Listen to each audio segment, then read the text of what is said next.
Hi, I'm Cliff. And I'm Randy. And we're here at the Big E in West Springfield, Massachusetts, talking to some business owners.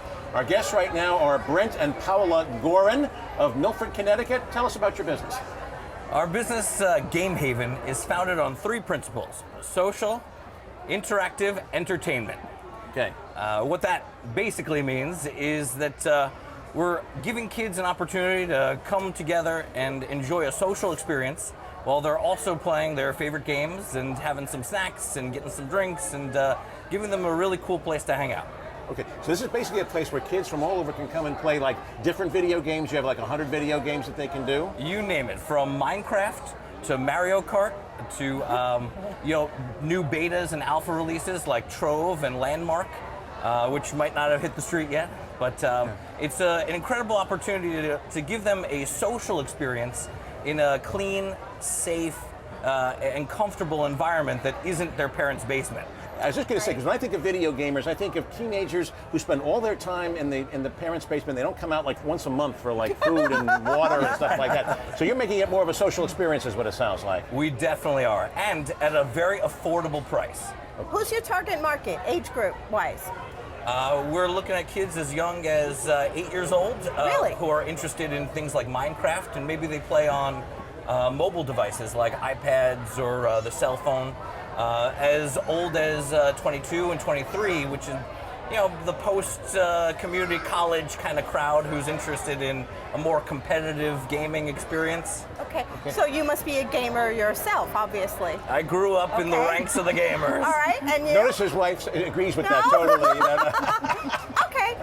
Not a gamer, but I appreciate. Paula put a sign right over the computer in our house that says, "A clean house is the sign of a broken computer." And that's perfect.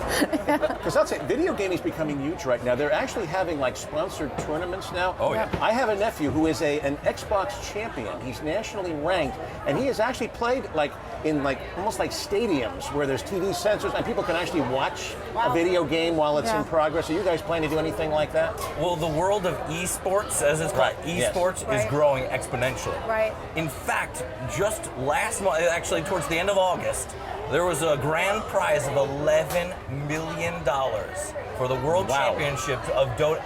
The game is called Dota 2. We're in the wrong business. We are in the wrong business. I am so in the wrong business. Sending your kid to a video game championship to win $11 million. Well, there is a college in the Midwest right now that is offering a scholarship to champion video game players. Okay. Wow. Right.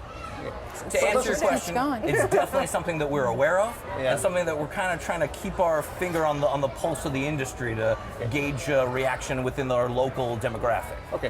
Because let's get to the heart of this. This is really a real estate business, isn't it? I mean, you're going to need. You can't do this in a tent like this, right? No. You need some serious square footage. I mean, what are your needs in terms of space? What's a perfect space for this kind of a business?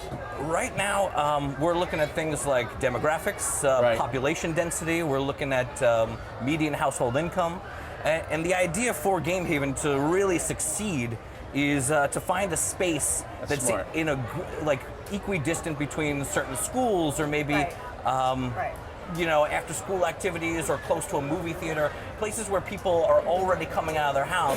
Yeah, that's smart. Get the market first and then look for the space. And then let that dictate the space. Right. That's absolutely perfect. Is it more male, you think, than female, or is that about even now? Because it used to be very male dominated.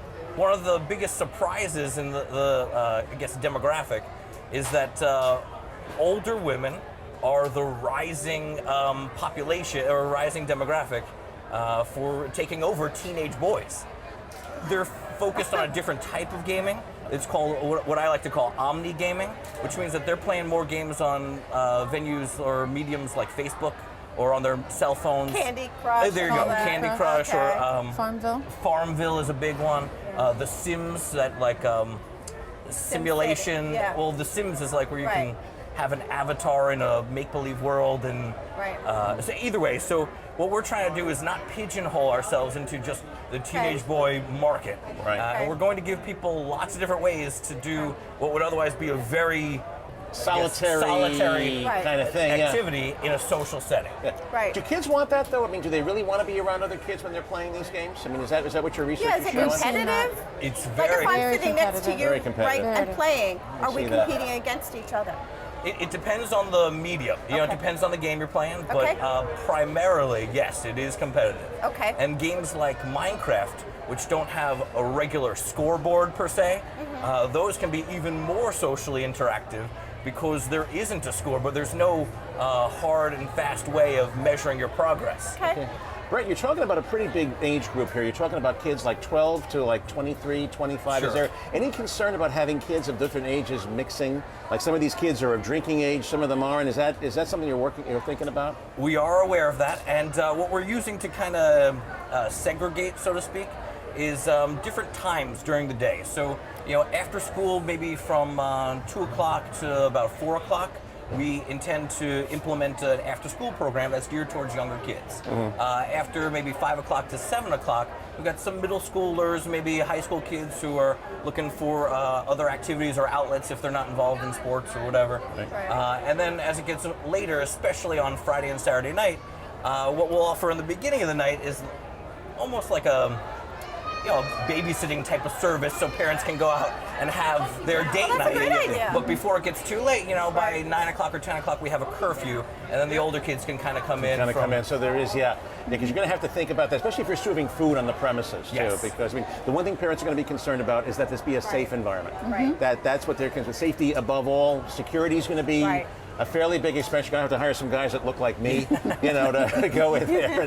Well, to kind of I missed my calling. just come back to what you were saying, the area or the place that we're looking at, it's got to also have that very safe nucleus, around. Because I'm a So- failed bouncer. Randy knows it. But I'm Yeah. a failed bouncer. This is one of my past careers that did not work out before I Right. started doing TV. Right. So. Because you're too nice. That's part of the problem. A Bouncer nice and bouncer doesn't, Right, it just doesn't right. do it anyway.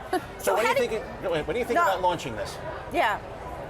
We are in the process of looking for a space. I've secured investors, they're really creditors at this point, and they are endorsing our startup. Okay. And we're looking for a space Okay. to launch, hopefully in somewhere between Norwalk and Milford in Connecticut. Great. But how much startup capital do you think you're going to need to get a business like this off the ground, Brett? We're somewhere in the neighborhood of between $75,000 and $100,000. Okay, just to get a basic facility up and run, some old industrial facility, something like that. Where you have the space you can pay. Well, this is great. Brent and Paula Gorin, Game Haven of Connecticut, coming to a city near you. Get your kid out of the basement and make him a professional, world-class video gamer where he actually makes some money.